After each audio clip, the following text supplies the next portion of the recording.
ఇంత దుబ్బ ఇలా తీసి నా ప్లేట్లో వేసేసింది.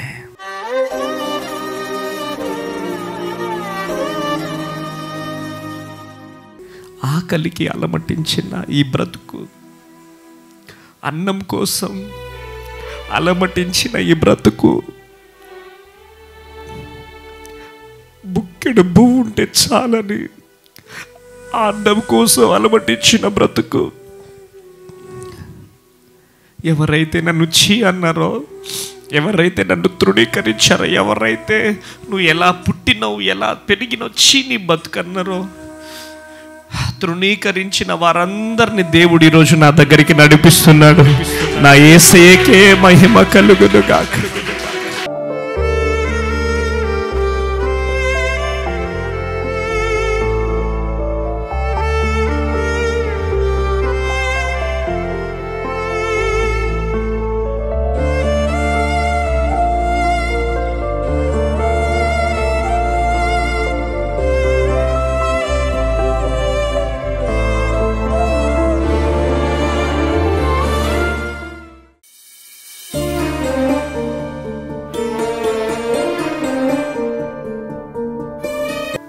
విశ్వసించడానికి నమ్మడానికి ఆస్కారం లేదు. కానీ ఆనాడు ఇల్లందు బస్టాండ్ ఎదురుగా సిటీ ప్యాలెస్లో దేవుడు నాకు దర్శనం చూపించిన తర్వాత ఛాయ్ తాగడానికి సిటీ ప్యాలెస్కి వెళ్తే అన్నా దేవుడు నాకు అనాథ శరణాలయం దేవుడు ఇయ్యబోతున్నాడు అని అంటే, ఏరా చూపెట్టరా నీ దగ్గర దబిట జేబులో 10 రూపాయలు చూపెట్టు, చీని బతుకు. హల్లెలూయా. కూర్చోనా, నన్నెవరు నమ్మలే.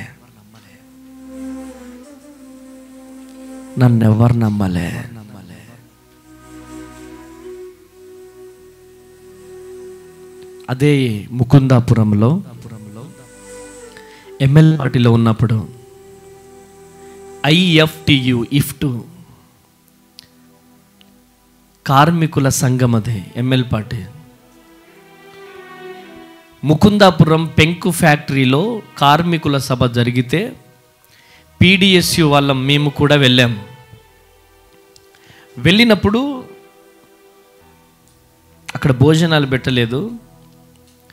సరే ఊరు దగ్గరే ఉంది కదా ఒడ్డుగూడెం, భోజనం చేద్దామని పోయినా. నేను భోజనం చేద్దామని పోయి వెళ్ళి భోజనం పెట్టుకున్నా అంతే. మా చిన్నమ్మ గారు వచ్చి ఆ గిన్నె తీసుకొచ్చి బయట పడేసింది. ఇంత దుబ్బ ఇలా తీసి నా ప్లేట్లో వేసేసింది. ఎవడరా నువ్వు, ఎవడికి పుట్టినవురా, మీ తల్లి ఏ తప్పు చేస్తే పుట్టినవురా నువ్వు అని తిడితే, కొడితే ఒకటే దెబ్బకు చచ్చిపోతుంది. నా రక్తం నేను తాగి ఒక్క మాట్లాడకుండా మాదారం నుంచి వచ్చి ఆటో ఎక్కి ఇల్లందు వచ్చేసినాను. బుగ్గవాగి బ్రిడ్జి దగ్గర ఉన్న ఎమ్మెల్యే పార్టీ ఆఫీస్లో పడుకొని ఏడ్చా. ఆ రోజు ఆకలి ఎన్ని సంవత్సరాలైనా మర్చిపోను. ఆ రోజు రాత్రి ఆకలితో పడుకున్న క్షణాలు నేను ఎప్పుడు మర్చిపోను. ఆ రోజు కూడా నేను ప్రార్థన చేస్తే దేవుడు నాకు దర్శనం చూపించాడు. నేను నమ్మాను. నెక్స్ట్ ఆదివారం చర్చికి వెళ్ళి మోకరించి ప్రార్థన చేసి ఏడుస్తూ ఉండేవాడిని. ఎందుకు నా జీవితం ఇలా చేశావు, ఎందుకు నన్ను అనాథగా చేశావు, ఎందుకు నా బ్రతుకుని ఇలా చేశావు అని ఏడుస్తూ ప్రార్థన చేసేవాడిని. బూడిదిగడ్డ బస్తీలో ఉన్నప్పుడు కూడా ఏడుస్తూ ఉండేవాడిని. ఆకలికి అలమటించిన ఈ బ్రతుకు, అన్నం కోసం అలమటించిన ఈ బ్రతుకు, గుక్కెడు భూమి ఉంటే చాలని ఆ అన్నం కోసం అలమటించిన బ్రతుకు. ఎవరైతే నన్ను చీ అన్నారో, ఎవరైతే నన్ను తృణీకరించారో, ఎవరైతే నువ్వు ఎలా పుట్టినవు ఎలా పెరిగినవు చీ నీ బతుకన్నారో, తృణీకరించిన వారందరినీ దేవుడు ఈరోజు నా దగ్గరికి నడిపిస్తున్నాడు. నా యేసయ్యకే మహిమ కలుగునుగాక, నా యేసయ్యకే ఘనత కలుగునుగాక. మనుషులం కదా, వాళ్ళ చేసిన అన్ని గుర్తుకొస్తాయి. అది అన్యులమైతే ఎత్తి చూపిస్తాం. కానీ యేసయ్య మనల్ని ఒక బలమైన అభిషేకంతో నింపాడు, బలమైన అభిషేకంతో నింపాడు. ఎవరు వచ్చినా క్రీస్తు ప్రేమ చూపెట్టాలంతే, క్రీస్తు ప్రేమ చూపెట్టాలా, క్రీస్తు ప్రేమ చూపెట్టాలి. అందుకని ఆశ, మందిరానికి వచ్చిన ప్రతి ఒక్కరూ భోజనం చేసి వెళ్ళాలనే ఆశ ఏంటి తెలుసా నాకు? పేగులు మనల్ని ఆశీర్వదిస్తాయి. ఆమేనండి. కనుక మీకు కూడా ఒకటి చెప్తున్నానమ్మా, నా రెండు చేతులు బ్రతిలాడుతున్నా, ప్లీజ్ మీ సేవకునిగా నా రెండు చేతులది బ్రతిలాడుతున్నాను. మీ ఇంటికి ఎవరు ఆకలితో వచ్చినా వాళ్ళకి అన్నం పెట్టి పంపించండి. మీ ఇంటికి ఎవరు ఆకలితో వచ్చినా వాళ్ళకి అన్నం పెట్టి పంపించండి. దేవుని సేవకునిగా చెప్తున్నాను, వాళ్ళు తిన్నప్పుడు వాళ్ళ శరీరమును మిమ్మల్ని ఆశీర్వదించడం కాదు, కానీ వాళ్ళ పేగులు మిమ్మల్ని ఆశీర్వదిస్తాయి. హల్లెలూయా, హల్లెలూయా, కృప కలుగునుగాక. అందుకనే తీర్మానం తీసుకున్నా నేను, ప్రభువా నా మందిరంలో కింటల కింటల బియ్యం రావాలి ప్రభువా. నా మందిరంలో చర్చికి వచ్చినారంటే భోజనం చేయకుండా వెళ్ళకూడదు. నా మందిరానికి వచ్చినారంటే ఎవరైనా భోజనం చేయకుండా వెళ్ళకూడదు. అక్కడ తీర్మానం తీసుకున్నారు కొత్తగూడెం సంఘంలో. ఏమనంటే వారానికి ఒకరు స్పాన్సర్. ఆమెన్. మరి ఈరోజు జగన్ బ్రదర్ చక్కని భోజనం పెట్టాడు. వచ్చే వారం చాలామంది పేర్లు ఇచ్చారు.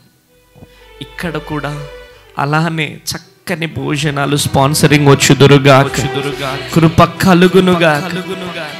కనుక మనకున్న సంపాదనలో, మనకున్న దాంట్లో నలుగురికి అన్నం పెడదాం, నలుగురు ఆకలి తీరుద్దాం. ఎంత సంపాదిస్తున్నాం అనేది కాదు, ఎంత బీదోళ్ళకి పెడదాం అనేదే లెక్క. నన్ను చాలామంది అంటూ ఉంటారు, ఈయన ఏంటి అన్నం పెట్టే వీడియోలు, ఈయన ఏంటి షో చేస్తున్నాడా అని అంటారు. కానీ నా ఆశ ఏం తెలుసా, నేను పెట్టిన వీడియో నా కొడుకు చూడాలా. నేను అక్కడికక్కడ వదిలేసినాను అనుకో, వాడు చూడాడు కదా. 1000 మంది ఇన్స్పైర్ అవ్వాల్సిన పని లేదు. నేను పెట్టే వీడియో నా కొడుకు, నా పక్కనుంటున్న నా బిడ్డలు, నా సంఘ బిడ్డలు నేర్చుకోవాలా. బతుకంటే మన కోసం బతకడం కాదు, నలుగురు కోసం బ్రతకడమే ఒక బ్రతుకని నేర్పించాలి. హల్లెలూయా. నాకు పిచ్చి, నాకు ఆశ. దేవుణ్ణి అదే అడుగుతున్నా, ప్రభువా నువ్వు కనుక నన్ను ఆశీర్వదిస్తే, నువ్వు కనుక నన్ను ఆశీర్వదిస్తే ప్రభు 365 days భద్రాద్రి కొత్తగూడెంలో అమ్మ తేజ మినిస్ట్రీస్లో రోజు వంటలు వండాలా, రోజు కొత్తగూడెంలో ఉన్న వాళ్ళకి పంచాలా. హల్లెలూయా. 365 days మీరు కనుక నన్ను ఆశీర్వదిస్తే ప్రభువా, మీరు కనుక నన్ను ఆశీర్వదిస్తే 365 days నా క్యాంపస్ నుంచి భోజనాలు బయటికి వెళ్ళాలి. నేను మీటింగ్కి వెళ్ళినా, నేను ఎక్కడున్నా అదే ప్రార్థన చేస్తున్నా. నేను కొన్నిసార్లు అన్నదానం చేయలేకపోతున్నా. నేను అంటే మీటింగ్స్ వల్ల నేనున్నా లేకపోయినా నాతో పాటు చెయ్యి గలపడానికి కొంతమంది బృందం రావాలి. యేసునామములో సమర్పించుకున్న వాళ్ళు రావాలి. ఎలాంటి మైండ్ సెట్ ఉన్న వాళ్ళు రావాలి అంటే, ఎంత ఇస్తావు అనే మైండ్ సెట్ వాళ్ళు వద్దు. నాకు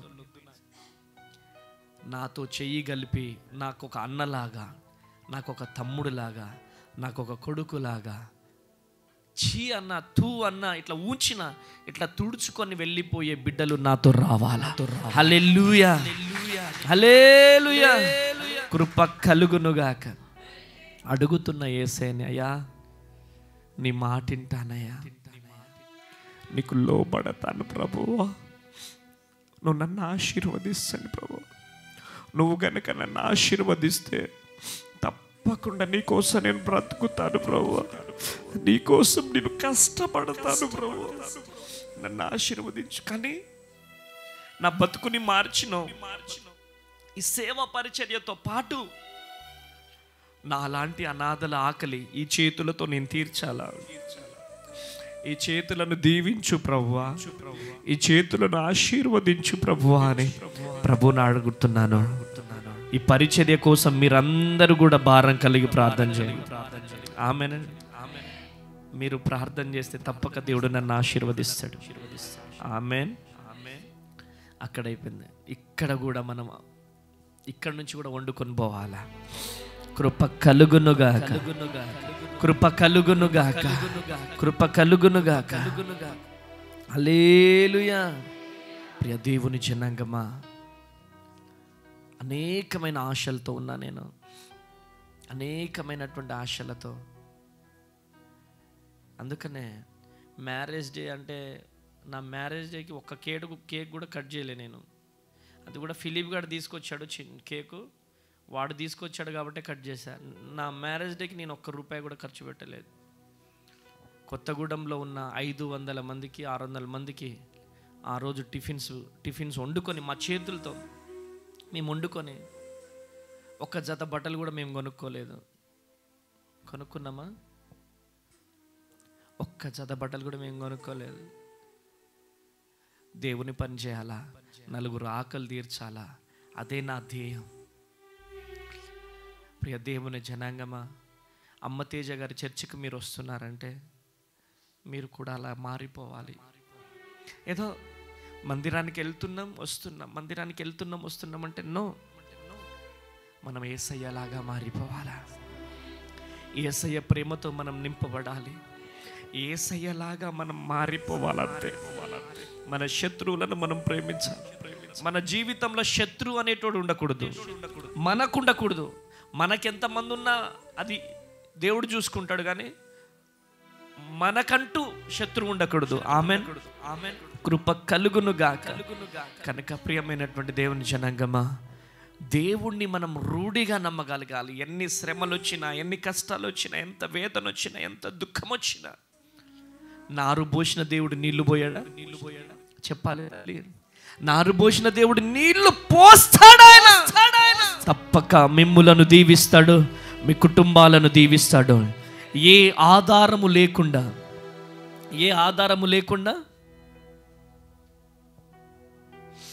నమ్మాడు. నా జీవితంలో కూడా ఏ ఆధారము లేనప్పుడు నమ్మా నేను. ఏ ఆధారము లేకున్నప్పుడు నేను నమ్మా. ఆయనే నాకు ఆధారమయ్యాడు. హల్లెలూయా, హల్లెలూయా.